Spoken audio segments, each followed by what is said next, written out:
Welcome to the Spawn Chunks, episode number 207 for Monday, August 22nd, 2022. My name is Johnny, but the internet knows me as PixelRiffs, and joining me, as always, is a carefully sculpted Joel Duggan. Hi, Joel. You are too kind, too kind. I knew the gym was paying off. I just did not know how much it would come across on a podcast. Now we know. Now we know. It's an audio medium. You'll leave it to their imagination. Exactly. And if you have an imagination or want your imagination sparked, then you might want to listen to the Render Distance. It's the extended version of the podcast that Johnny and I record every week for our patrons. This week we were talking about Johnny's trip to a sculpture garden and how expensive art is in National Galleries and whether or not we think that's a good thing. So check out that at patreon.com/thespawnchunks each and every week. And coming up for patrons, we also have the monthly Minecraft Hangout. Usually that is on the last Saturday of the month. That is going to be Saturday, August 27th this month. And you can stay tuned in the Discord for record times. Usually it's around 11 o'clock Atlantic or 3 p.m. in the British area of the world. And then we will inform everyone in the Discord as per any changes between now and then. But usually we keep it pretty steady. All right, so what's new in the Citadel? What's happened in your Minecraft life this week? I was tempted greatly by adjusting that tower in the west of the town last week. So this weekend, when I returned to West Hill, I decided to just jump at this large build. This is 5 to 6 times larger than any of the houses that I've been building as of late. It presents all kinds of different problems. And so I've been tackling those kind of one at a time. And because of the experience and the planning and forethought I've been using in another game I'm playing, Satisfactory, I've decided, after I already had the loose blueprint for this, I decided to go inside and start mapping out exactly how I wanted the inside of this build to feel. And I'm glad I did, because not only did I end up widening the main room by 2 blocks, I also ended up making it asymmetrical and pushing kind of like an entry nave into the build, because what was happening was when you walked in, I wanted there to be kind of like a big, not a board table, but a big main hall table in front of the fireplace when you walked in. And whenever you walked in the door, the way that it was originally set up, you felt like you were right on top of it. And now there's a lot more space. And through that, I was able to then work out, like, how are the rafters going to go? Where's the light going to come from? How am I going to handle the windows? Like, how do I make this look like it's structurally sound? And because I haven't done any work on this at all, it was basically just like a cobblestone frame. Do I want to double up on the wall width to make sure that I've got detail for, relief and all that kind of stuff? So It's been a good lesson in terms of not rushing into like, well, I've got the roof out there, let's just fill it in. So I've made some adjustments along the way. The biggest one was trying to put some windows into the roof, which is a large kind of like block of dark oak, and ultimately settled on one kind of dormer that has like 4 big windows in it. And I've never done anything like this before. And what I'm trying to do with this build is not fall into the traps of all the things that I've been doing over and over again for different roofs. It's like, I've got a different scale. I should try different windows. I should try different things. And I'm trying to take a page from people like you, Mythical Sausage, and Whip. I see Pearlescent Moon do this a lot too. Building what in your brain feels like chunky detail. But then when you're on the ground or you're far away, it just reads as ornate detail. Like it doesn't look like it's a meter wide bit of detail. It looks just like a nice kind of bit of detailing, dental work, whatever. So I'm trying to kind of get outside of my comfort zone and do stuff like that. I'm really happy with the inside. The inside has come together quite nicely, and I've been leaning into these happy pathways or happy accidents. And as I always do when I'm inside a build, before I start doing textures on the outside, I want to make sure all the stairwells and the pathways to get to different areas of this build make sense inside and are at least doable. So if I have to nudge a wall or if I have to adjust things, that I'm not stuck with like, well, now the only way to get up this place is like with a ladder. I want to make sure I can do stairs and things like that. And it does 2 things. One, it makes sense for me. My brain just likes that kind of setup in these builds. I like them to make sense on the inside. But also, it really speeds up your building, because now instead of going up and down scaffolding to try and finish this stuff, I can just walk up to the second level. There's a staircase. Yeah. And so it makes a lot of sense, and you end up running around. And in that process, if you start like bonking your head, or if you don't find the staircase is working that well as you're traveling up and down it, fix it. You can move it, or see if you can move it, or kind of make the best of it as you can. And so right now, there's like a mezzanine level, which is really cool. So you can be up there and look down at the main hall. You can go outside, you will eventually be able to go outside onto like a stone supported balcony. That part's not done. And then there's also a front to the building that's almost like castle-esque, has a big kind of like double tower entry to it, very protected. And I want to have access from the roof to that as well. You can get access through a stairwell, but I want to make sure there's other access points and stuff. So I'm trying to kind of like just get as many different pathways so that you can run through this house as best you can. And one of my favorite parts, which you can't really see, but it's fun when you walk through it, is that to get to a stairwell to go downstairs, you actually have to go outside.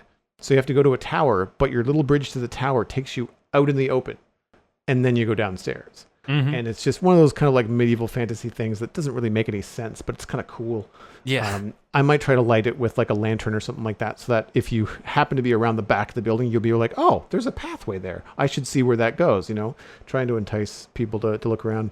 It's on a really unique spike of land or twist in the river. So I've got an interesting piece of property to work with. I'm going to try to make it into like a garden or something. So there's a lot of work left to be done.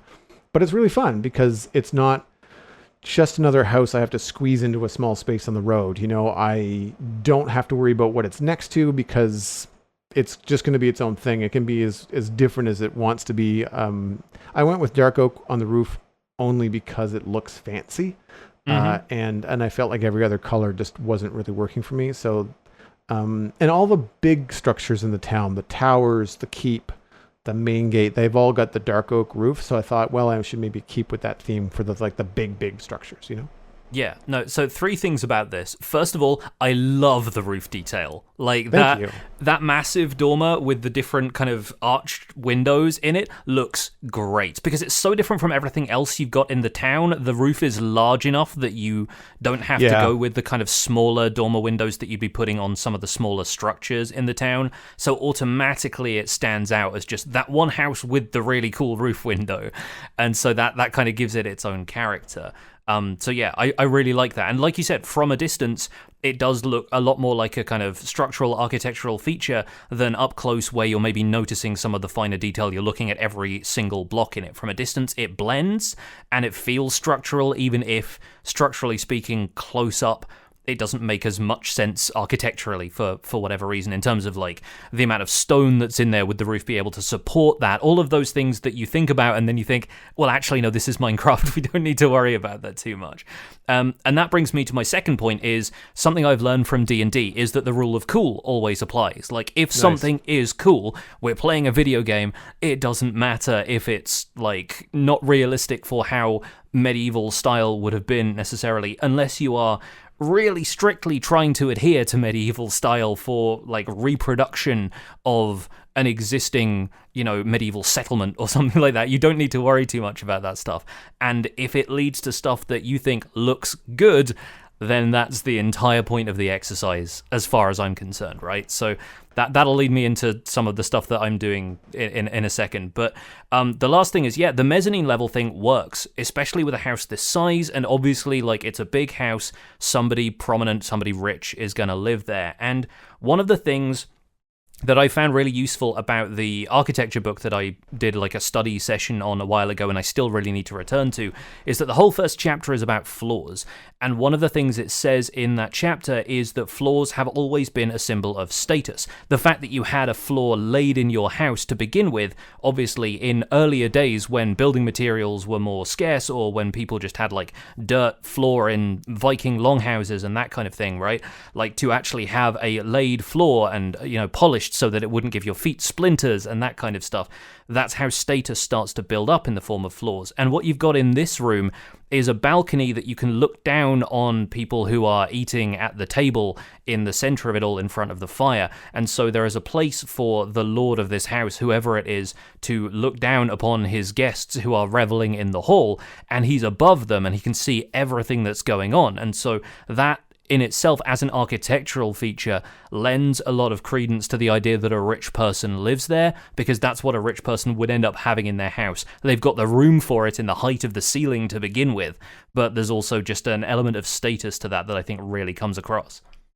Thanks, man. That was the mission, was to kind of have it be either like, some sort of guild master, or we don't really have like a profession or an association for the person or people that live there. But I definitely wanted to have like more of a rich kind of vibe. There's a spot in the front where I've got 4 stairs connected in a circle, so it creates kind of like a recess. And I might like allow myself to use an armor stand and put like an emerald block or a lapis block or something there. Just kind of really kind of sell it as like, this is fancy, like this has got some stuff going on. I also want to try to put some sort of coat of arms or something above the fireplace. And the inside details are going to take a while. And it's I've been wanting to try and get either a texture pack or a data pack for banners. Even if it's just as simple as just keeping them from swaying around indoors, or allow me to place them in different configurations, because I've done that once before where I found a banner pattern that looked like curtains, but this is the kind of place that would be well-to-do enough that there would be curtains or tapestries or something hanging between the windows. I don't want to block the windows because the view is really cool. Now that I'm getting up into higher places and you look out over the town, like you can see the main gate through the windows, and it's amazing. It really feels like the building is in a place, not just, up on a hill somewhere. Yeah, and for sure. So I'm looking into stuff like that. But thanks. Yeah, like I like the idea of trying to communicate, like that kind of stature in this area. I've been trying to do more like these people have flower gardens, not vegetable gardens, because they don't have to grow their own food. They can afford to go buy it from somebody else, Yeah. And I'll have to do. I might put like a kitchen in the basement. We were joking around on stream about putting like a torture dungeon or something in the basement. Like maybe the people that live there are vampires and they secretly have people in the basement. It could be all kinds of fun, right? Because there's room enough underneath this to have like secret passageways to buildings next door. And it could just lead to all kinds of fun projects that you'd never see from walking around, but are just kind of like interesting things to lean into when, because when I pushed the floor of this out over the cliff, of course, it left a big gap, which means I don't even have to dig out the basement. It just kind of exists. So I can go down and see what I can do there, which could be very, very fun. Like the farther down you go, the darker and scarier it gets. Like first floor, kitchen, second floor, pantry and like food storage, and then like what's underneath that? Like, oh, this is the torture dungeon. How'd that get there? I don't know. We'll figure it out as we go. But I appreciate the compliments, man. That's very kind of you. And with lighting the way it is in 118 and beyond now, you can make that dungeon level of your house like as gloomy as you want it to be, which is great. Speaking of dungeons, since we're going to get onto that topic, I'll finally be able to share with you something that I've been working on behind the scenes on Empire's SMP. The video about it came out today, or my video about it did. In fact, it got aired in Joey Graceffa's Minecraft series, his Empire series, last week. So on Empire's SMP, one of the things I pitched to the folks on the server before we started this season was that I want to be like a dungeon master. I want to have a few things built around the world that are going to be part of people's stories, and if they can give me like a couple of pointers as to like what direction their story is heading and what they want from me, I can try and build a couple of things in the distance and people can stumble upon them, or we can contrive some method of them finding them. And so Joey came to me and said, I want a hideout for some skeleton pirates who have thrown me off my ship at the beginning of the series. I've got to build up again from nothing. I get a ship, I get a crew. I want a member of my crew to be captured in this skeleton hideout, and I want to find a weapon up there that he was going to customize the texture for the weapon and make sure I had it so I could hide it somewhere in there. So I figured the only thing that I can do with skeleton pirates, like the only reasonable thing to do with skeleton pirates, is build an enormous skull. So that's what I did. I went out to this location in the jungle really far north where nobody else on the server had really gone at that point, and I found a kind of inlet to a river in the jungle, which was perfect for having a skeleton base, because you could only really approach it from one angle, from the front. So it's not like he was gonna, sail up to the back of it and be like, "Well, the heck's this?" and then have to go around to the side, right? And I even ended up laying a trail there that meant he had to go to the north of this thing and then enter the river from the north heading south, so that he'd run up to the face of it in the boat. And that came across pretty well in the video, so I was super happy about that. But inside this giant skull is effectively like a pirate fort. There's a dock, there's battlements of this kind of like this fortified wall that have been built up there. There's an old chapel that's kind of ruined and abandoned, and then there's a bunch of other stuff that the skeleton pirates have built there. A couple of different building styles, a lot of mangrove, and that gets mixed in with blackstone and deep slate and the kind of darker brooding sort of color palette that I figured these skeletons would have, because they're pretty metal. And I just loaded the place with loot, had a couple of like parkour challenges to, help him get around, and a couple of like little redstone challenges and stuff like that on the inside, a couple of puzzle elements, basically. So yeah, I just wanted to build something cool and piratey. I ended up building the exterior in creative, but then rebuilding it in survival on the server using the schematic from Lightmatica, and once again, that's been so useful in designing some big stuff like this, because I effectively, to make the back of the skull properly like spherical or close enough to spherical that fit the build, I had to generate a sphere in MC Edit and then sculpt the outside of that to make sure it worked, to make sure it was hollow. And it left me with a lot of interior building space to just pack with stuff. The problem I had building this the entire time was that I had this really clever idea of, he's going to extinguish a campfire, and because an observer can detect that as a block state change, I can have him extinguish a campfire, and then that raises a staircase that leads him up to the next level, the mezzanine floor, right? But then I installed that really early, and then I set it up, and all of the stairs were flattened into the floor, and I thought, this is going to be great. Now I need to get up there. And I have intentionally not left any other routes to get up to that level, so I was constantly having to like break blocks, jump up, replace the blocks again, just in case I leave them there, because I wanted to make sure the only way he could get up there was these staircases. So yeah, I had a bit of a time working on that, and thankfully by that point I'd got enough gunpowder together that I could use fireworks to fly around the inside of this thing when I was working on the higher up bits. There were a few other opportunities to use redstone. There was a target practice range, because of course skeletons are archers, so it made sense to have like a little target practice thing in there. But then one of the target blocks unlocked a secret entrance into a guard tower, which meant he had, a bit more opportunity to jump around there and get more loot. There was some loot behind a painting, all of that kind of stuff.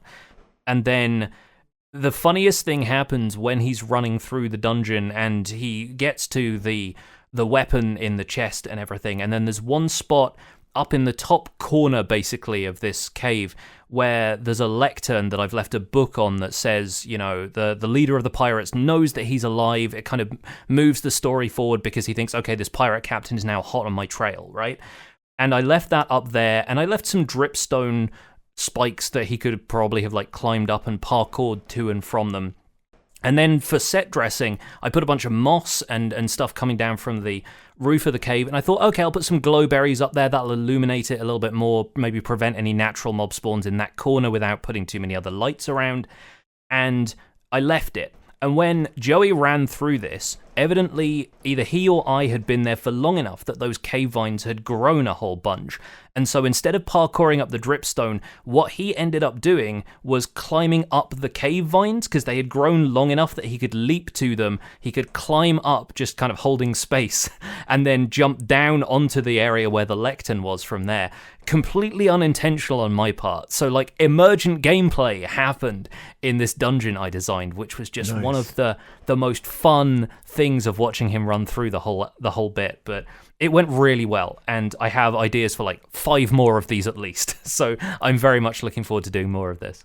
That's awesome. Like, that's taking the design a mini game in Minecraft to a whole other level. Like the if it's cool rule, in D&D, and like this strikes me as like that combination of your experience with D&D as a dungeon master, obviously what you're working with on Empires, this season as the lore master. But then also it reminds me of like, this is a Lego set. Like this is absolutely something you'd see as like Pirate Lego Island, you know? Like, yeah, and the face of the skull like swings open or something, and there's all this stuff on the inside. Yeah.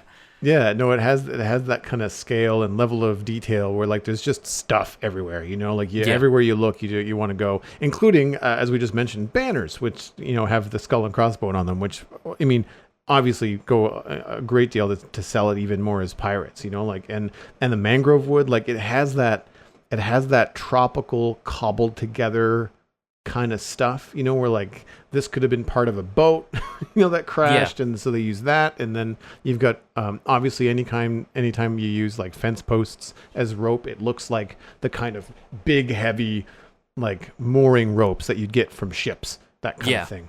Yeah, totally. And so there were so many elements of that came together, and I designed the exterior with Light Matica, but the interior was all basically freestyle in survival, and I was just like adding bits onto it, like you said with the Lego set, just kind of like, what can I bring in here that's going to look cool in this area?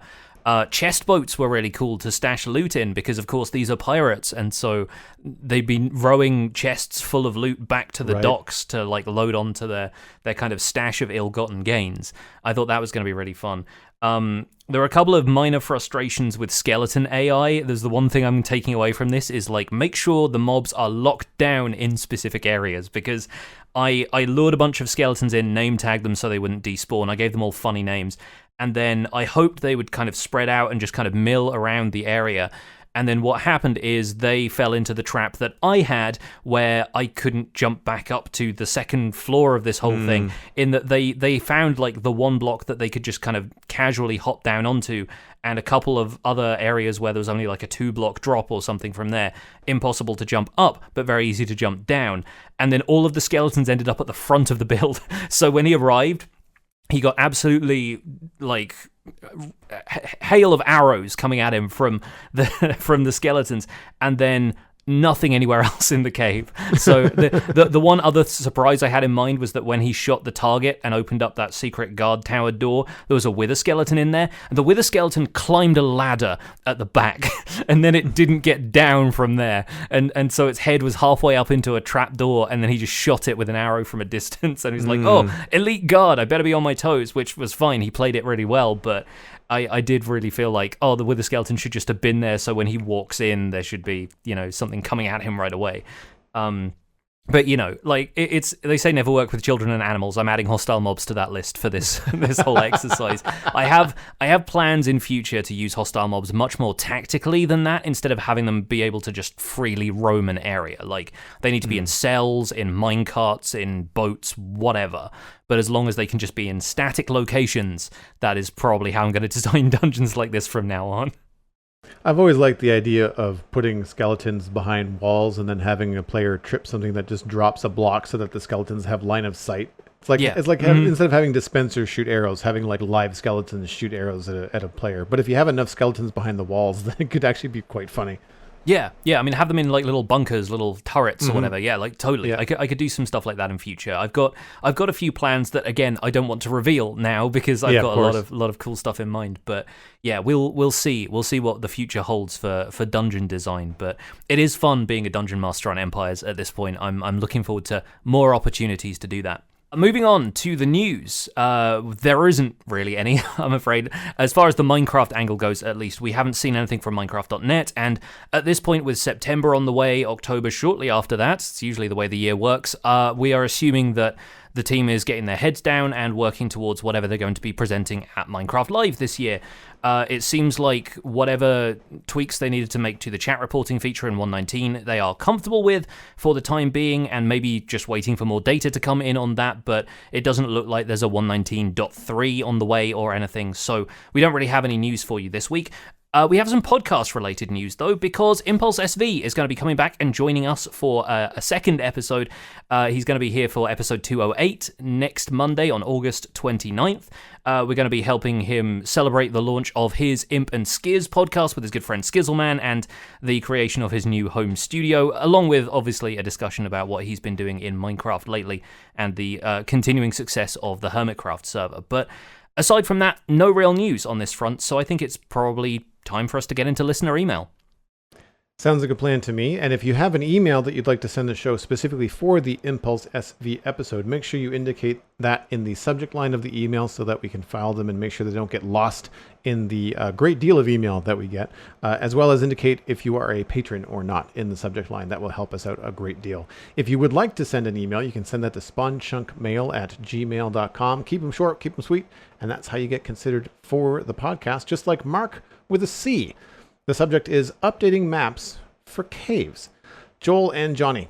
In the Caves and Cliffs update, I decided to make my base in the mountain. However, I'm not drawn to build a massive base in a cave since one of my favorite things to do in Minecraft is to map my base and see the progress. This isn't possible in my cave base. After watching Whip build Gobland on Empires, it's got me thinking that since the base is so cool, wouldn't it be great if you could use the cartography table and something sky-related like, say, a phantom membrane to change your map and allow you to adjust the Y level visible on the map? Everything above a new Y level would become quote-unquote the sky, and the map would show everything a player placed below it. I can imagine people building underground bunker bases now displaying their base level by level. What do you think? Mark died walking off a cliff, being so focused on watching his map changing with two hands. Oh yes, the Bedrock players converting to Java and realizing, wait, we can have maps in our offhand. Always such a delight. And yeah, I mean, I want to say first of all, fair play to Mark for suggesting Phantom Membrane instead of yet another thing we could do with Echo Shards. I like to see people looking back towards stuff like Phantom Membrane. And since Phantoms are now here to stay, much to the community's chagrin, it's a good thing to hear more uses coming through for those, because that's Elytra repair material and slow falling potions, which are both very optional things, and so I think it's cool to have more opportunities for item uses like that. So good idea, Mark. I like that. And, you know, membrane, like leather, it kind of has like a similar kind of vibe. You can imagine it being stretched over a map or, you know, used as a map material for different qualities, you know? Yeah. Yeah, it's not necessarily like the most logical thing as far as like the practicalities of a map, but then it's funky crafting recipes and it's doing what we can with it. So I think it's got the right sort of thinking behind it for sure. It's too bad that underground maps don't work, or maps in the Nether. I mean, the Nether, I guess, is by design so that you get lost easy. Like, I guess that's probably why they don't work in the Nether. But with all the new biomes that they have, and with, you know, the exploration and stuff that happens underground, I mean, perhaps it's the same reason they want players to try to get, you know, to have the, I guess, chance of getting lost and having that be a peril, you know, for you if you're going caving and you're not paying attention to where you're going. I think controlling the Y level is an interesting concept, though I imagine it would be hard to implement something so granular. Yeah. But I don't know enough about how that might work, because there are, like, MC Selector, the app that we use to trim chunks for Java Edition. You can control the Y level display on that, which will allow you to make sure that you're not deleting something underground that you can't see from the top level.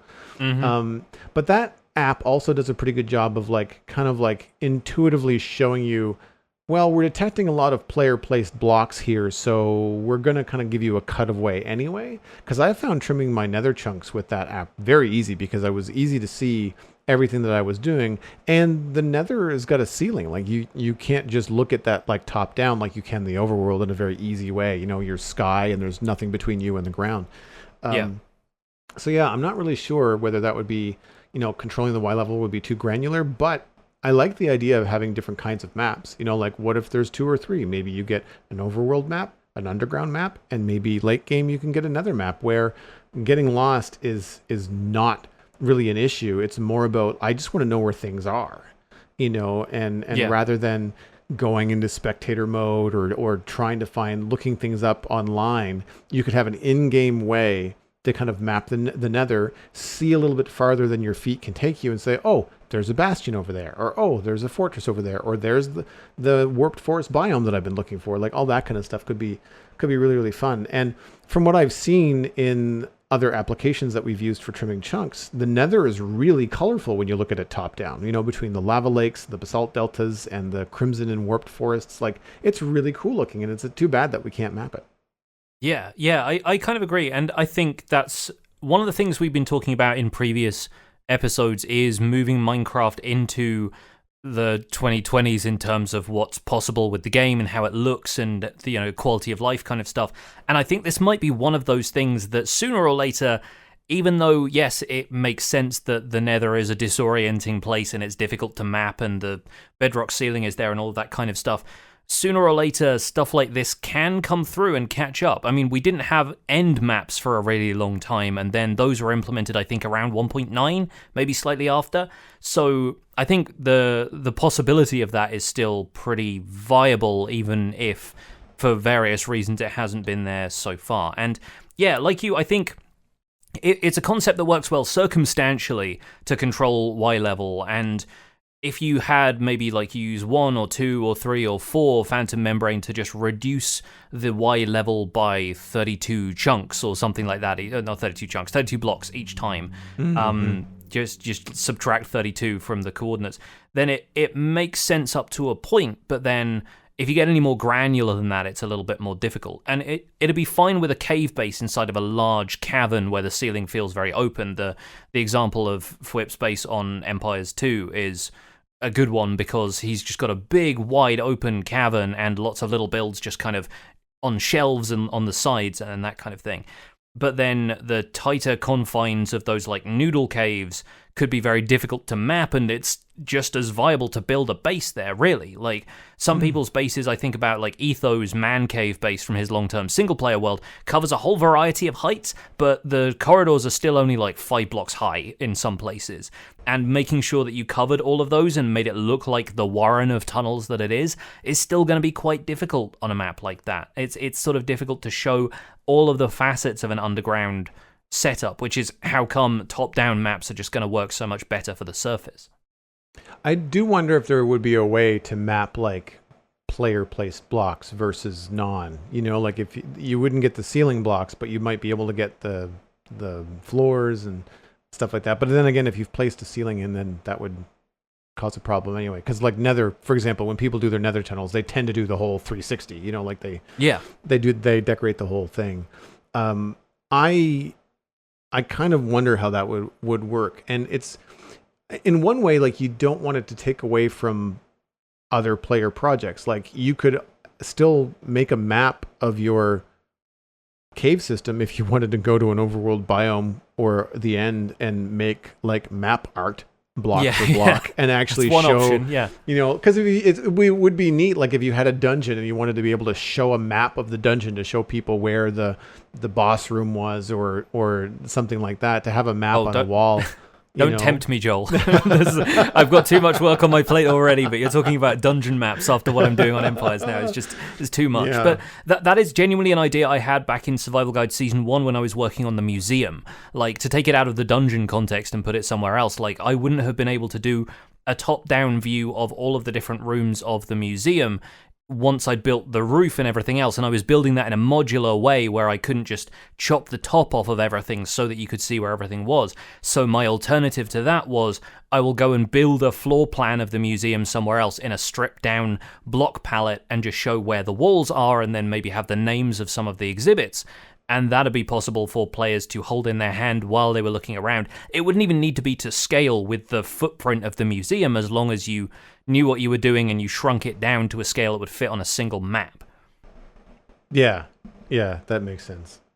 The other thing that I have a problem with maps is I don't like the colors. The vanilla maps are terrible in terms of colors. And I know that they're probably not going to change it because so many people use it for map art and they use different heights for different shades and it's all this thing. So I don't think they'll ever take it away.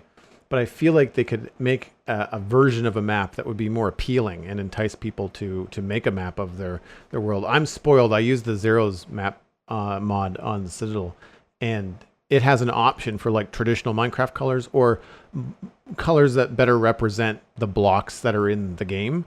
Sure, and yeah. It's a much better experience. Not only can you look at something and go, oh, that's diorite, or that's grass, or that's copper, right? But it also just feels more like the world you're walking around in. So you get your bearings a lot better rather than going like, what is that purple thing? Oh, that's a tree? Okay. Like just that kind of stuff I always found a little bit off-putting. It's the Minecraft colors for the vanilla maps feels very 8-bit to me. Like it feels very like Nintendo Entertainment System. So I've not really spent a lot of time on them.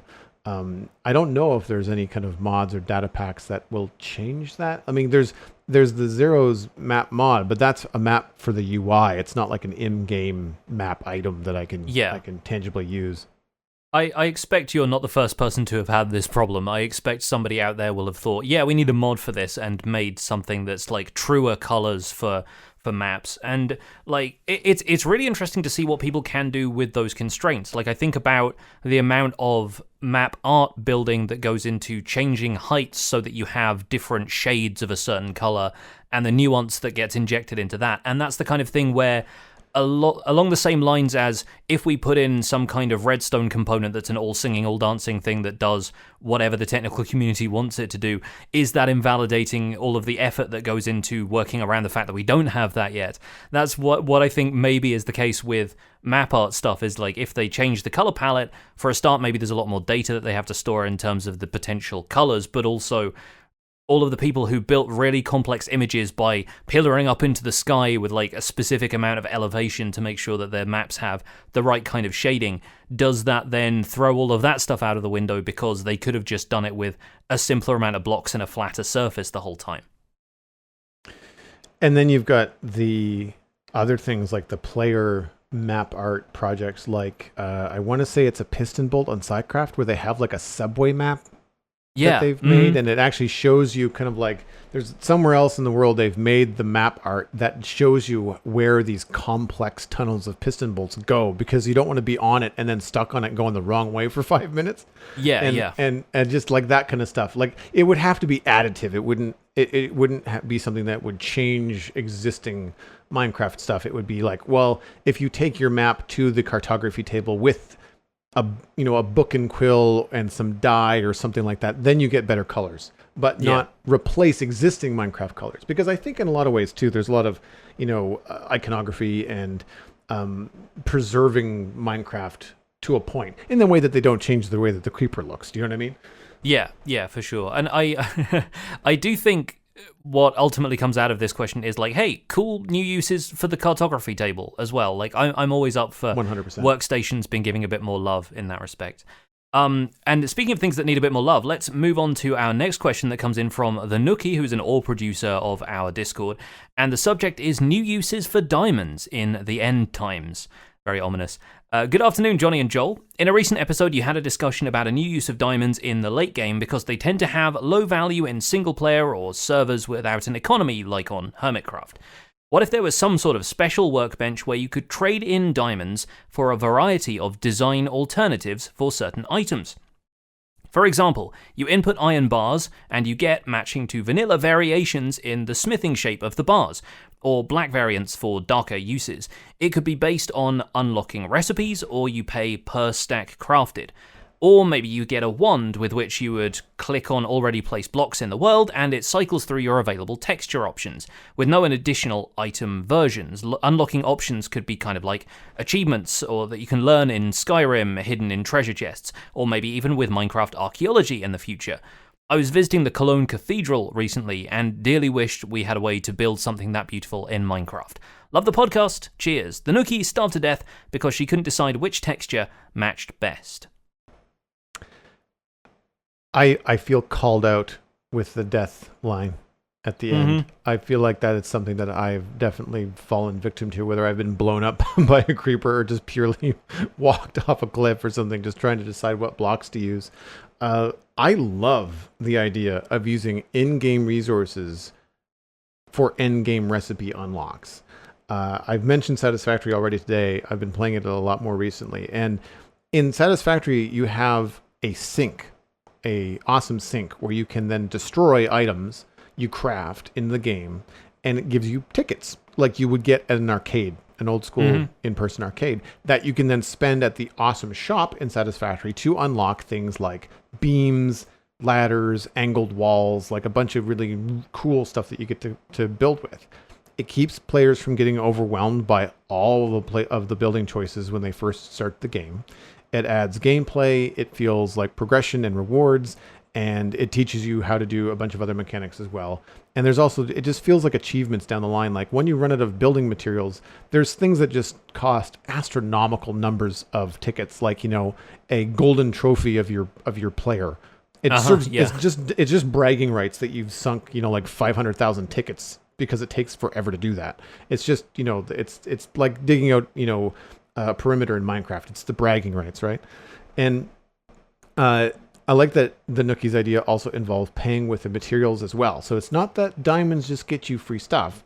It's you have to use the diamonds as the fee, but then you also have to have the wood or the iron or whatever the material is that you're going to be crafting with you as well.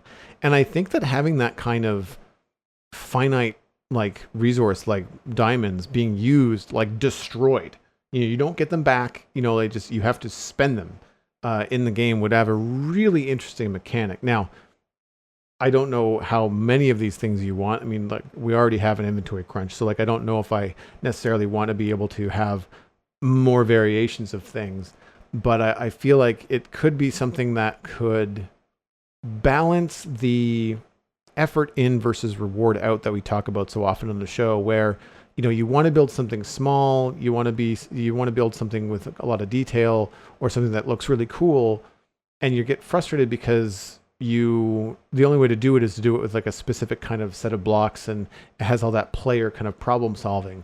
And this does kind of feel like it might fix that. Like, say if you wanted a white picket fence, and the way to do that was to take a fence and some diamonds to a crafting bench or a special crafting bench, and then you would get your white picket fence. And is that better than the players coming up with their own way to kind of make a white picket fence with what you have in Minecraft, which is really difficult to do? Yeah. So I like the artist in me just kind of like drools over stuff like this.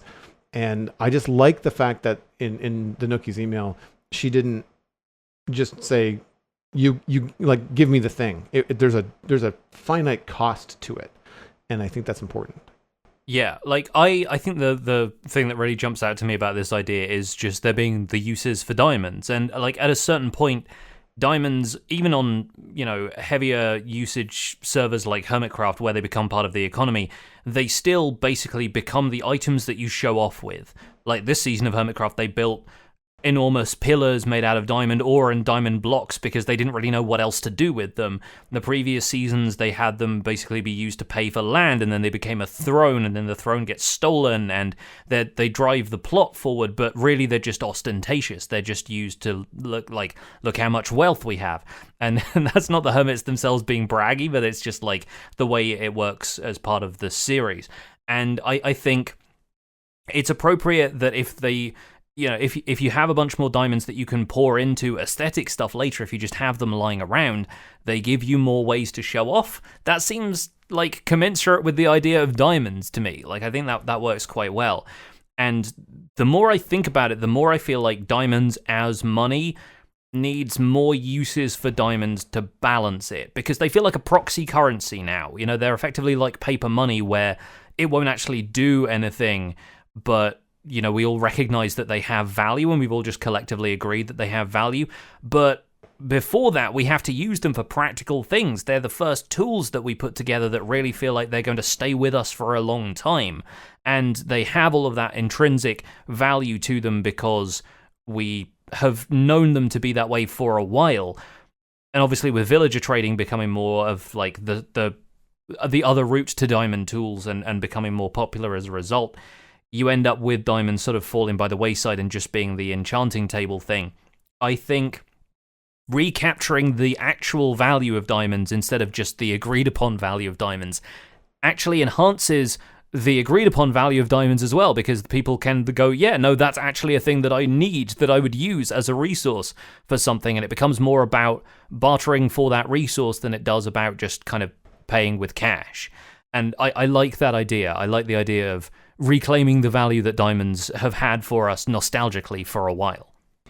The Nookie is in our live chat and actually making a point that they thought it would be more along the lines of not a mega scale for building, but like get details of flowers and ornaments and stuff like that. And I agree. I think that would be fantastic. Like you walk by somebody's house and they have something hanging on their front porch. That is what you get when you combine, X amount of diamonds with a netherite block and you're just like, oh wow, Right. okay, you sacrificed all that and you get to hang like, I don't know what it is, like it's a skull on a chain, or it's something more ornate like an anchor, or something cool that you just can't really get anywhere else in the game. And I think that'd be interesting. Like, I think it would be, especially on a server where you then have, a bunch of people that, first one to get the anchor, or gives a finite cost to something. Because if you know that an anchor costs 32 diamonds, then everything else would scale. Like, based on whatever the thing is that has the most value, which would be dictated by how many diamonds it costs, everything would kind of scale down from there. Yeah. And I think going back to the wand idea as well, like, that's the kind of thing that the community has already kind of figured would be a cool idea, because there's a mod called Chisel, which is different from Chisels and Bits, if you're familiar with that one. Chisel has been around for a little while and just provides alternate textures for blocks.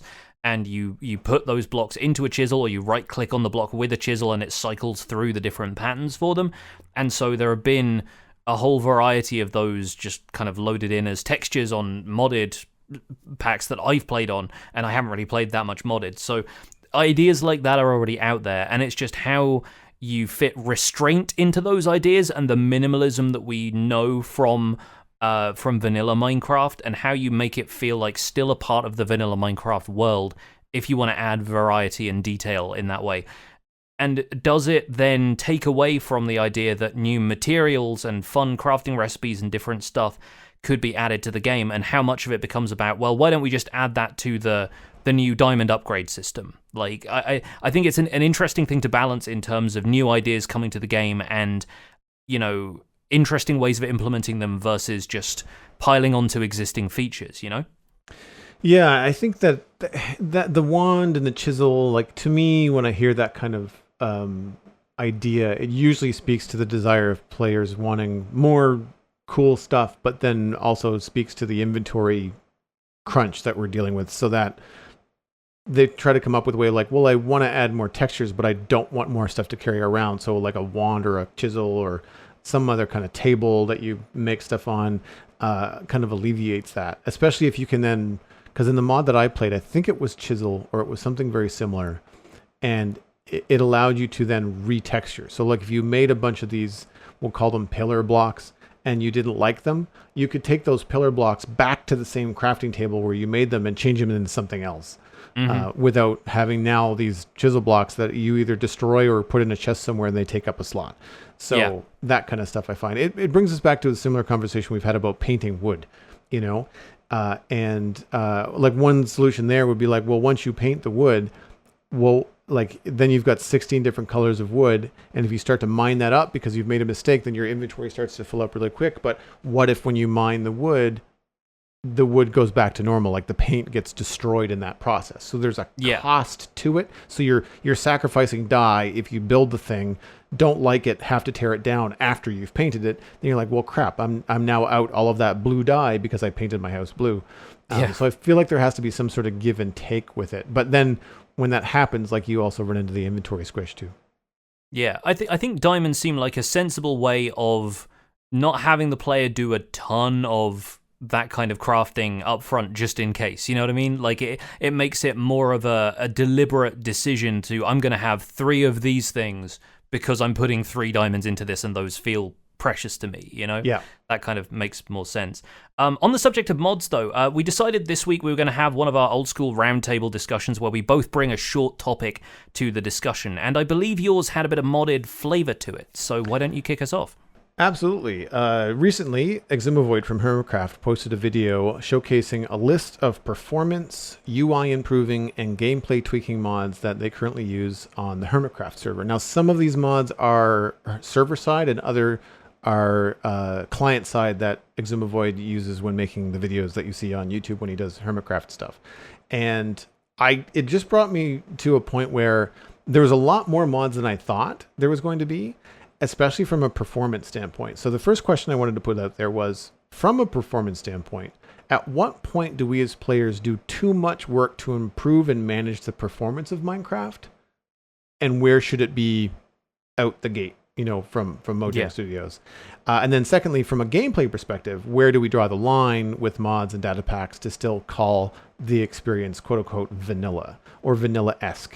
You see a lot of vanilla plus and other things, but generally people are still saying, oh, this is vanilla Minecraft, but, and you see that but more and more these days.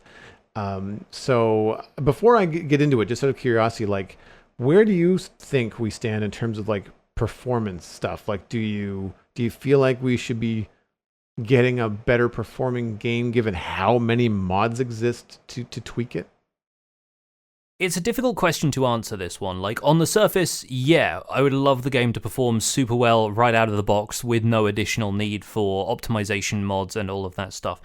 And it varies, obviously, between Bedrock and Java. We know that Bedrock has, absurdly high render distances if you want that kind of stuff, and, it has RTX that still does render distance better than vanilla Java does on my PC, so that there's a lot of different kind of stuff going on between Bedrock and Java. And with Java Edition, I think because it's been around for so long and because it's gone through all of these different phases, people are at the point where they want to experiment, they want to push the envelope with Minecraft Java Edition. They're doing this with Bedrock Edition as well, of course, but this is just from my experience. I think people are always going to want more out of Minecraft Java Edition. And there has to be a baseline established for people with lower end systems where they're getting this amount of performance. That makes sense. And then people with higher end systems, you can only reach so far before you're thinking there's only a few individuals out there who will really want to be able to see for 128 chunks in their Java Edition world. But then, if not, why not? I think that's one of the things that when Sly Slime and King B-Dogs were touring the Hermitcraft server with Doc M recently, Sliced even said, my main thing on Java Edition, my pie in the sky goal would just be, you can set a render distance and it renders a bunch of stuff, and that's it. It doesn't need to be such a performance hog. It doesn't, you can have 32 chunk render distances on servers, and it's not going to be, it's not going to completely break everything on your PC or on the host PC, Mm-hmm. So I really think that, it's natural to want to get more out of it, but as we are given more, we also want to take more, if you see what I mean. We're always going to try and find that upper limit, and there's always going to be something that, I would love to see a castle way off in the distance from my base where I am here at spawn, but the idea of seeing that in the distance fog is just going to be less and less feasible. Yeah, I'm with you on the render distance and pushing those kind of limits as well. But my thought for this was going back down to just basic performance. We definitely try to get as much performance out of Minecraft as we can on the Citadel. Most of us have decent PCs, but all of us have at least one issue or another if we're just playing vanilla Minecraft without any tweaks, client side or server side. It's not an enjoyable playing experience, which to me seems odd. I want to backtrack and say I'm not laying this all at the feet of Mojang Studios. Obviously Java and the fact that Java is older, is also got some restrictions that I'm not aware of because I'm not a computer programmer. And I feel like, even having a decent PC, I should just be able to play vanilla Minecraft and enjoy it while I'm waiting for the mods to update or while I'm waiting for these performance things to be implemented. Most of the times we have mods for performance first, and then gameplay mods come secondly, because it's we're already in the modded space because we have to be in order to get a decent frame rate that doesn't make me dizzy when I play. Yeah, so you're already running Fabric or whatever, right? Yeah. You're running Fabric, you're running Sodium, we've got, Lithium and Phosphor, and I think there's one other one that I'm not remembering, but there's a couple that run server side, and there's a couple that you run client side, and ultimately it helps. It makes for a much smoother experience, and so I'm not looking for because our render distance on the server is maybe 16 chunks, maybe 12, I can't really remember, I think it's 16. Yeah, I think around 10 or 12 is usually the default, and then if you've got a small enough cast and people can be responsible with it, then you can boost it to 16, but 16 is the maximum that servers get. Right.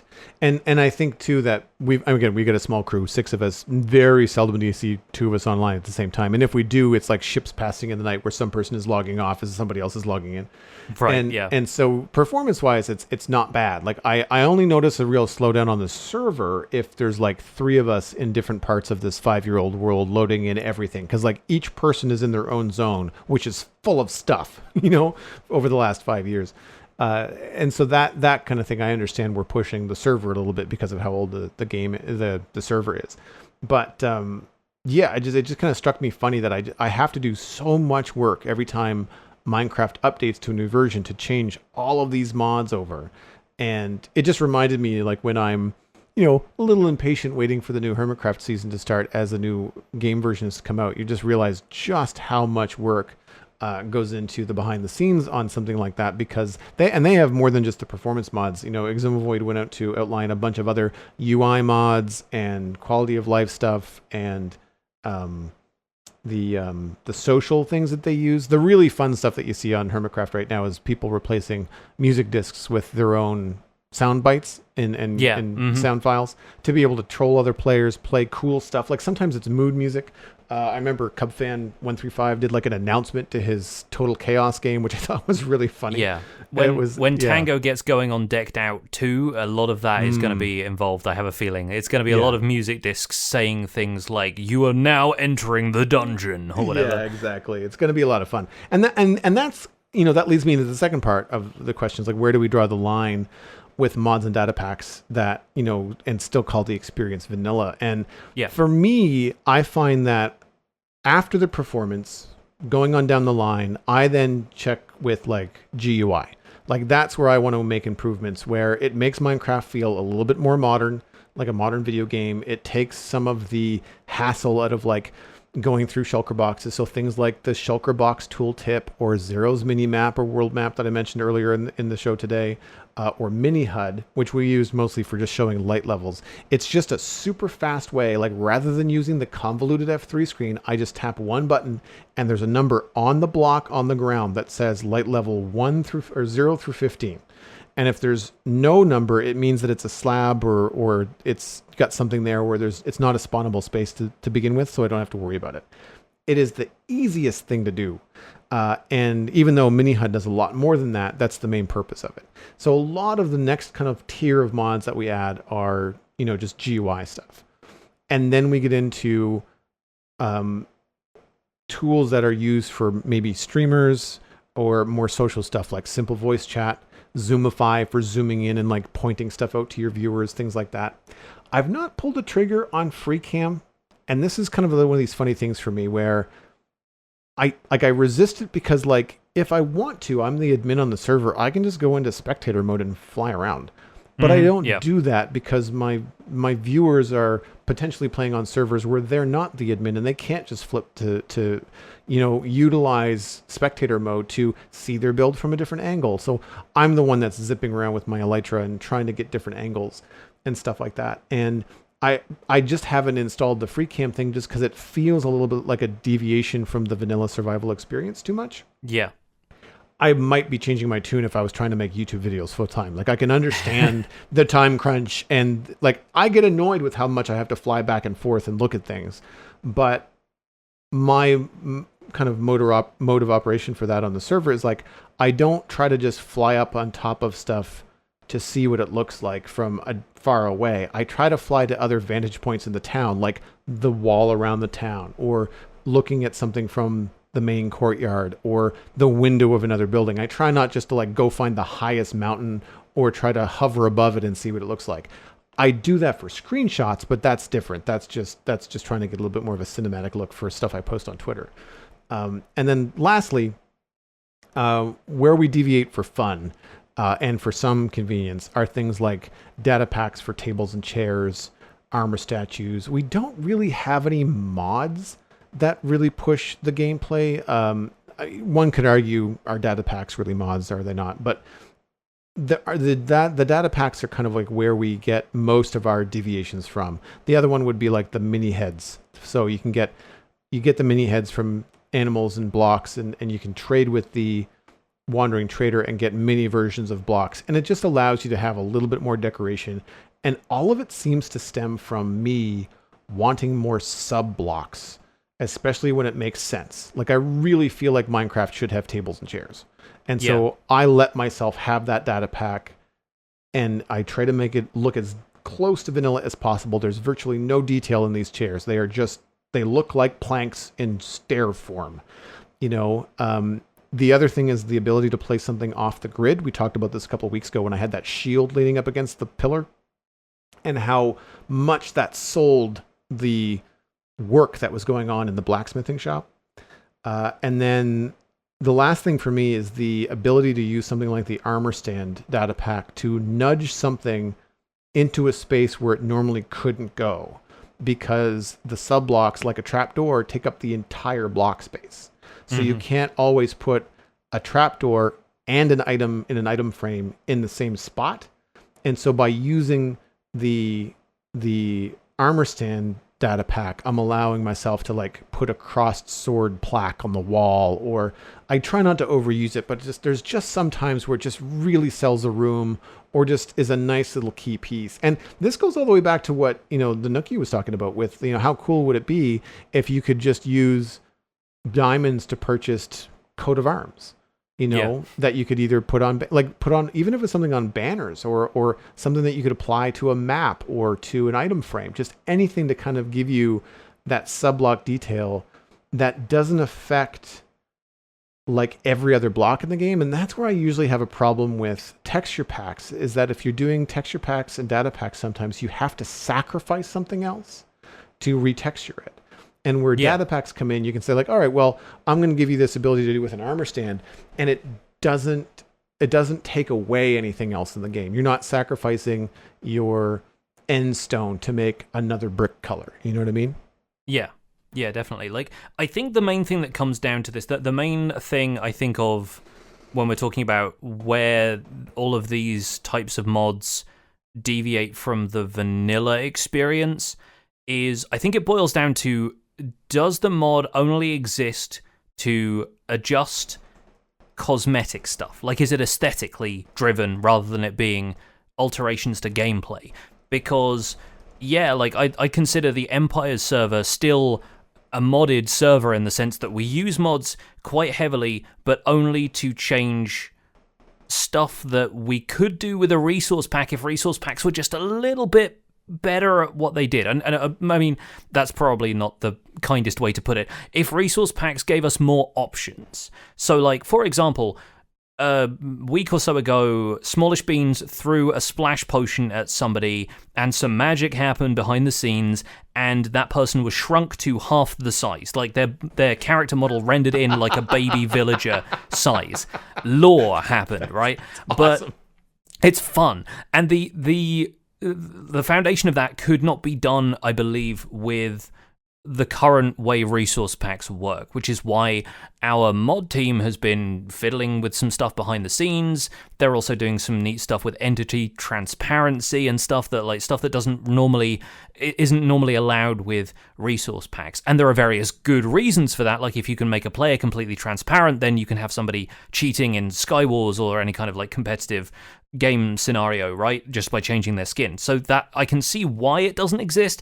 But for the purposes of creating theatrical experiences on Empires, that's one of the things we want to do. So we have mods behind the scenes that let us do things like that.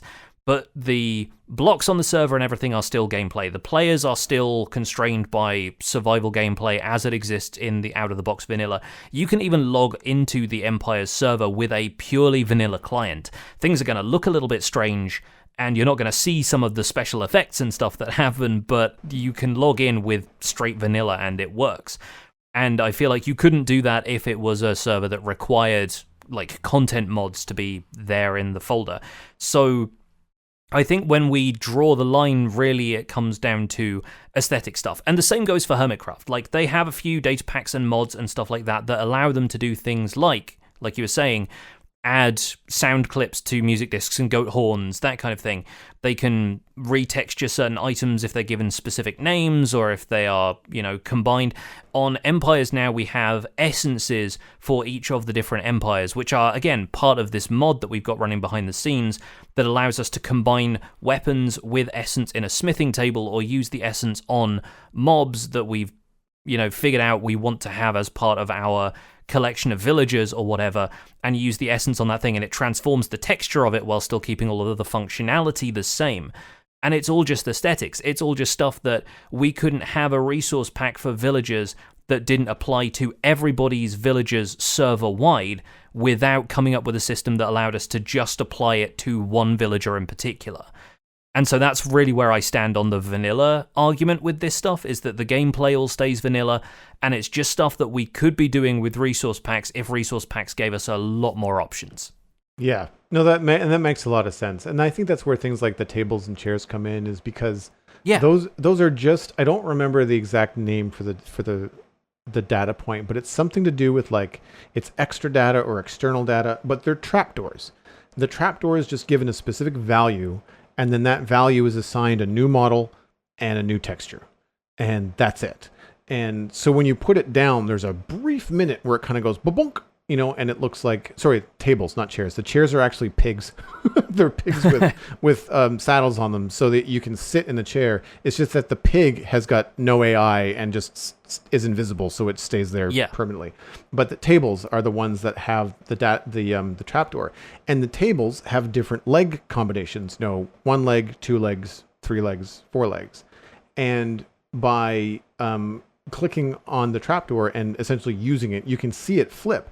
And all it is just saying, like, every time you flip the door, give it some really large random number that Minecraft Vanilla is never going to utilize, and hopefully no other mod will either, and just give it those different models. So like 3,412, 13, 14, 15 are the different configurations for the tables and legs. I'm probably butchering how it actually works, but it really allows you to have like some options there, and it's really, clever. And if you can do stuff like that with what you guys are doing on Empires, like, that's really, it's really freeing to allow those kind of things where you could do something to your builds that one, other members on the server will see without any extra work on their part because they're running the same data packs and mods, and two, won't affect all of the things that they have. So like if you change, for example, I think the way that they do the hats on Hermitcraft is if it's a carved pumpkin, and then they give it a different value, or they give it a different name, and then it becomes whatever hat model they want.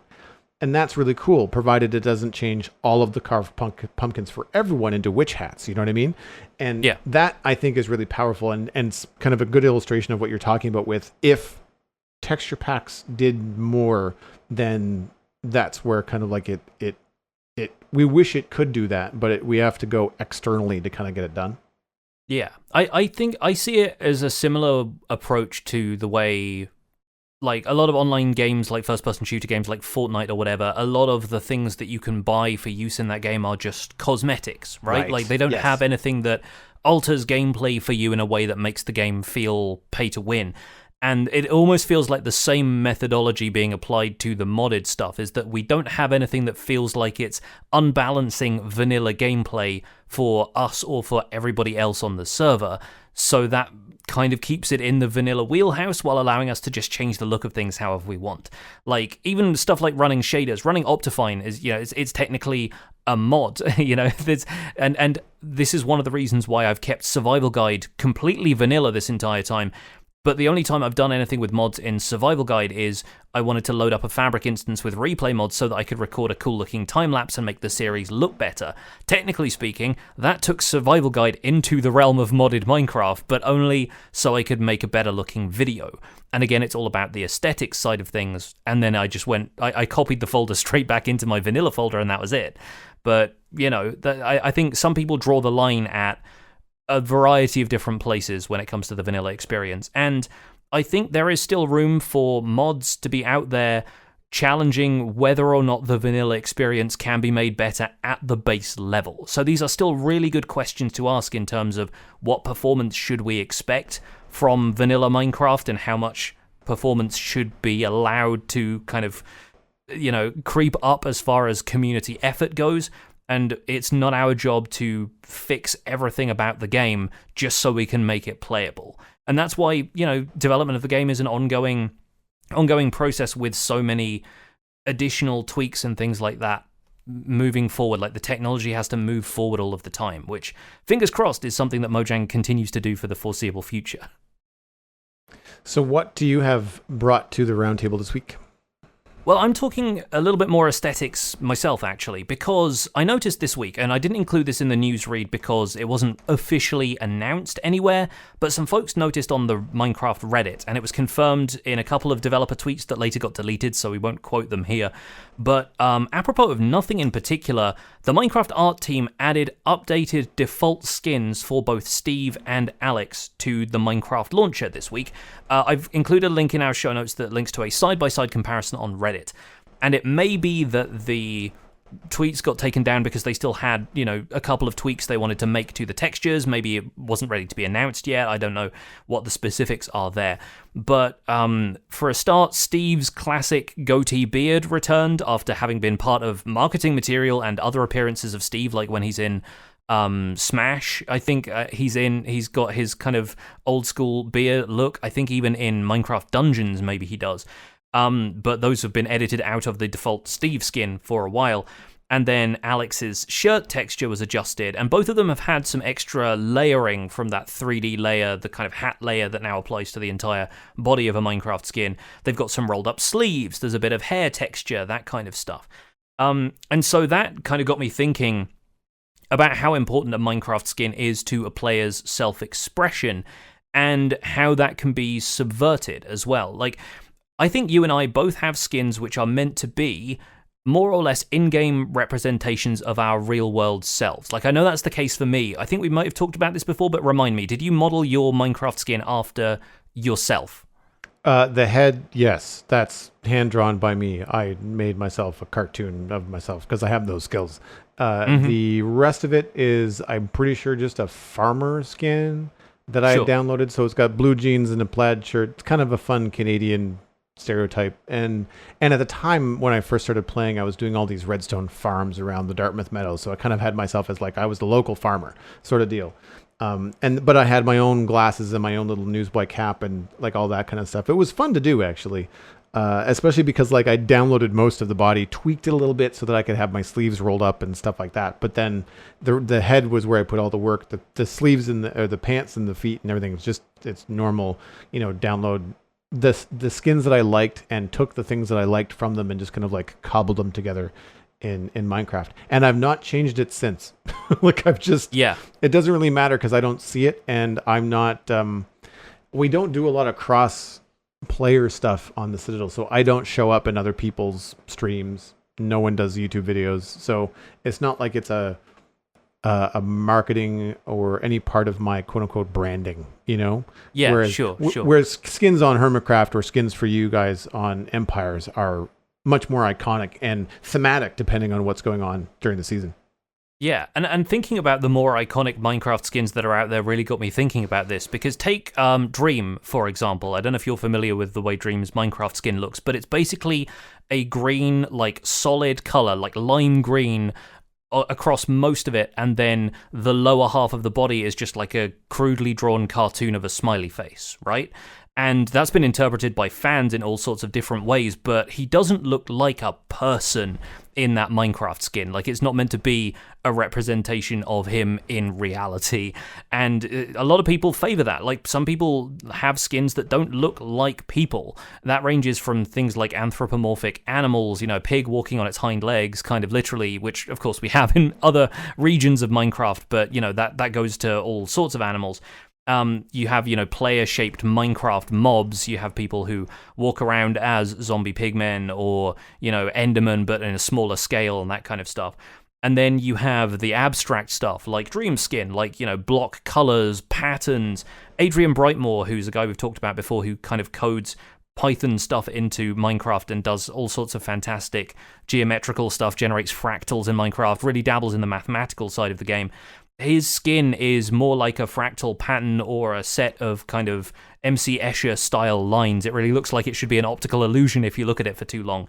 And so there are people who have that as a form of self-expression. They create a character for themselves instead of having it look like themselves. But, you know, like you, I modeled mine, the face is modeled after my face at the time, and not my face has changed all that much, but like the hair and everything is just like clearly, I don't trim my Minecraft skin's hair every time I have a haircut, but you know, you get the idea.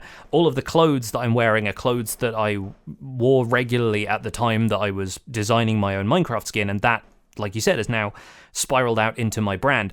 But I've now started adjusting it here and there for servers with a more thematic approach, like Empires. But that's got me thinking about how far I would want to go with that, and I don't think that you or I would really feel comfortable walking around in a skin that was just like a solid color. Like, even if you don't see that stuff yourself, you wouldn't want to be like this weird amorphous magenta humanoid, would you? Because that feels like if other people see that, it's going to feel like an alien is walking around rather than Joel. Is that correct? Yes.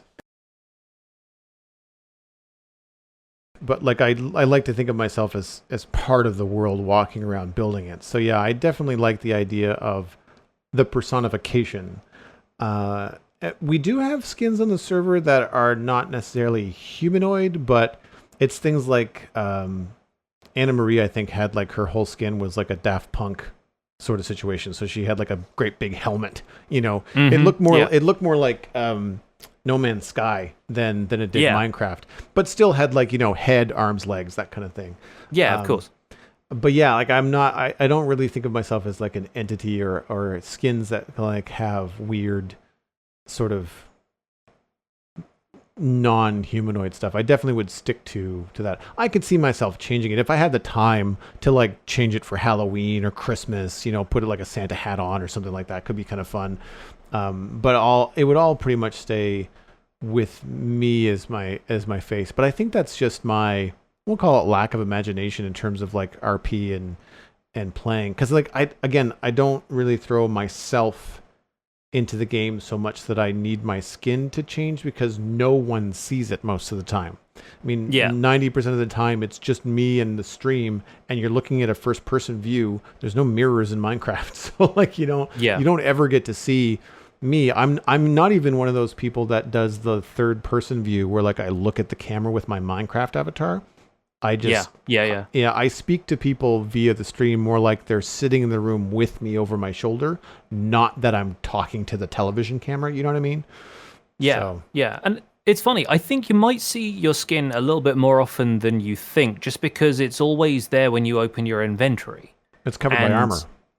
Yeah, and that's the thing. Like that's when it's covered by armor, and so you know you see usually the torso if you're wearing a Lytra more regularly. But then you open that kind of little puppet version of yourself appears in the inventory, and that's when people notice. Like when I've changed my skin on streams, if I've like left myself in my normal skin and gone onto Empires right after recording a survival guide video, I'll open my inventory just to change some stuff around. I won't even notice, but then somebody in the chat will say, "Oh, hey, you haven't changed your skin. You're not you on Empires right now." And that's really interesting. Like the amount that people pay attention to stuff like that is really funny when I'm just there to do whatever business I have on Empires that day. Yeah. So there is still like an element to which those details really do matter, even if we're not consciously aware of them while we're playing the game a lot of the time. And that's why I find it really interesting when other players adopt for maybe like more generic skins that don't necessarily look like them. Maybe they might represent their personality, or maybe it's just like trends in what's popular. And for a while on Bedrock Edition or the console edition of the game, you couldn't import your own skin. So it didn't really feel like you just had like a selection of downloadable skins to choose from instead of it being something that could really truly represent your personality. You had to choose a proxy character like that. But to me, it feels really weird when I notice myself in a replay mod time-lapse when there's this occasional bug where my skin doesn't load in for the first second of footage that I have, and so I normally leave a bit of a buffer, but you'll notice it in a couple of my time-lapses, I'm Steve for like a fraction of a second at the start of a clip, and then my skin loads in, and that carries through to the render as well. And it's a bug that I have to work around a little bit. And it's not the biggest deal in the world now that I know it happens, but for a couple of those shots, I realized that Steve was building something, and I had this weird, like, almost out-of-body experience with it, where I was like, that doesn't look like I'm building it. Even though I did the entire thing, I know I was there, but just something about the fact that the default skin showed up for a second or two made it feel like it was somebody else doing it. And that's really strange to me. The attachment that we get to our Minecraft skins, even if they don't necessarily look like us, I think it's one of those odd things that's indistinguishable from like your own self-image in a way that, like, you know, if we woke up from the Matrix, would we look like all of these Minecraft people? And that even extends to other people using your Minecraft skin for stuff. Like, I've definitely had screenshots sent to me of somebody who had logged into, I don't know, a minigame server like Hypixel or somewhere using my Minecraft skin, and I thought, that's weird. Because they're just like, to them it's just a Minecraft skin. It's just like, hey, I've got somebody else's design for this, but for me that's me. And so I've had this weird kind of back and forth going on, this back and forth conversation about, does the skin make the man in this case? Like, you know, how comfortable are we with this as our self-image, and what's what give and take do we have with that kind of stuff now?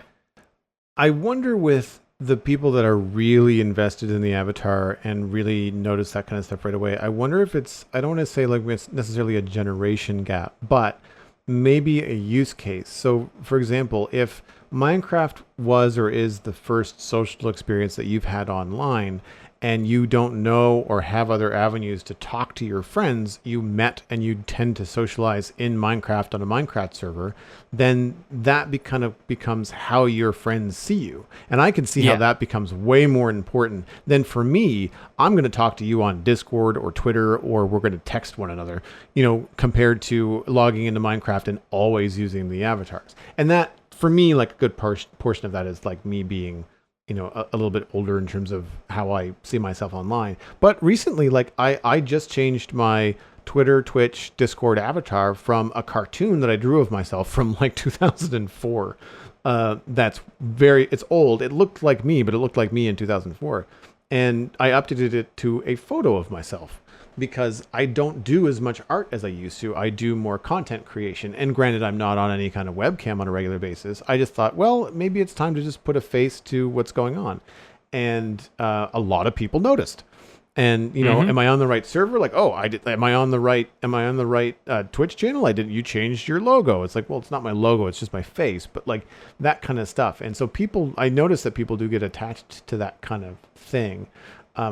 If someone has a logo on social media and I'm looking for them on Twitch, like I don't even look for a name. I look for like the purple logo, you know, like Tango Tech's got like a bright red and white logo. Like I look for that, and then I'll find, you know, and there might be a handful of people that have a red logo that I follow, but I'll be able to find Tango much faster by just looking for the right thing. So I understand that changing it up can be a little bit confusing, and I've had that happen when people on the server change their skins. Cosmic changes her skins regularly for different occasions, and I will like, did you change your skin? Or like, oh, what's this for? Like, let me know so I know like what you're communicating with it. And I think that kind of stuff is cool. It's just one of those things that I guess I take for granted. Because, because I don't spend as much time socializing in Minecraft. Because even, again, on the Citadel, we talk on the Discord versus in the game most of the time, right? Yeah. I think you see a lot more of other people's skins if you're using simple voice chat and you're like going to visit them to talk to them and have a conversation, right? That makes sense. One last thing before we wrap up the show. Now that your face is out there more frequently, if it's in your Twitter avatar and whatnot, have you had anybody then come into your stream and say, oh, hey, your Minecraft character looks like you? Not yet. I'm also not wearing glasses in the photo that I've shared online, where I do wear glasses in Minecraft. But and there are pictures of me, like Instagram. There's definitely the odd photo. But yeah, it's I've not had that happen. I think maybe when I first did it, someone commented like, oh, it actually does look like you. But yeah, it's been a while, because again, the avatar that I had drawn, the cartoon of me, did not have a hat on and was wearing glasses, but I have like clear acetate glasses, and the avatar was so old it was like old glasses that were like the heavy dark rim glasses that I had at the time. So yeah, it's one of those things where even the avatar, while it looked like me, did not look like my Minecraft avatar. So I've not had that happen yet. No. Yeah, well, it's something that happens to me occasionally, and usually it's just as subtle as somebody coming in and being like, "Oh, hey, this is my first time seeing your face. You look how I imagined," and I'm like, "That's because my Minecraft character looks like me." You, and yeah. like, and I have had some people say like, "Oh yeah, you look like your Minecraft character." I'm like, "Yep, there is a very good reason for that. It's because it's me." And I usually have to get the jumper out of the cupboard and show everybody like, "Look, these are my clothes." It's fun, but yeah, Minecraft characters are such an interesting. Like it's your online avatar for a lot of things, and in some games that might only be mildly customizable. You might be picking from a range of presets, whereas in Minecraft, I feel like the freedom for self-expression is really there, and all it takes is a bit of imagination, somebody else with some artistic skills, or your own artistic skills to come up with something that looks truly like you. If on the inside, maybe, if not on the outside. That's where we're going to leave it for today. Thank you so much for joining us for the discussion. That's going to wrap up this episode of The Spawn Chunks. You can find more information about the show and links to some of the stuff that we've talked about today at thespawnchunks.com. The music for the show is composed by me, and The Spawn Chunks is proud to be a listener-supported podcast. If you're getting some value out of the show, why not consider putting some value back in? You can do that at patreon.com/thespawnchunks. Joining our community, pledging at any level, gets you an invite to our patrons-only Discord chat. You can listen to the show live as it's recorded in Discord every week, and you can join our monthly Minecraft audio hangout, which once again is coming up this coming Saturday. It also gets us closer to our future goals, whatever they may be, for the development of the podcast. And we currently have 347 patrons, which is up 3 from last week. So welcome on board, the 3 of you. There's always room for more. Special thanks go out to our content engineer patrons, Hunter555, Jumbo Sale, and Yitz, for your support on this episode. Sharing the podcast with your friends is the easiest way to support the show. You can find us at The Spawn Chunks on Twitter and Instagram. Personal recommendations are by far the best way to share the podcast. Just tell a friend about The Spawn Chunks and that they can listen on iTunes, Spotify, Google Podcasts, and even YouTube. You can email the show at spawnchunkmail@gmail.com. The RSS feed is linked on thespawnchunks.com, and the patron-only RSS feed is on the Patreon page. That's where you can listen to the render distance, the extended version of the podcast. My name is Johnny, but online I go by Pixelriffs. You can find most of what I do at youtube.com/Pixelriffs, where I try to make sense of this bizarre and wonderful game in Season 2 of the Minecraft Survival Guide and Empires SMP. I also stream 3 days a week on Twitch, where I do behind-the-scenes work for the aforementioned YouTube series, and I'm the voice of the unofficial Hermitcraft recap, which you can find through a quick YouTube search. Aside from that, I'm at Pixelriffs on both Twitter and Instagram. Joel, where can people find you online? Everything I'm up to online, including my illustration and design portfolio, is at joelduggan.com. You can listen to The Citadel Cafe, my other podcast about sci-fi and fantasy entertainment, over at thecitadelcafe.com. And you can follow me at Joel Duggan on social media and Joel Duggan on Twitch, where I stream at least 3 days a week from the Citadel. Thanks for visiting The Spawn Chunks. The world outside is infinite, but is that too much?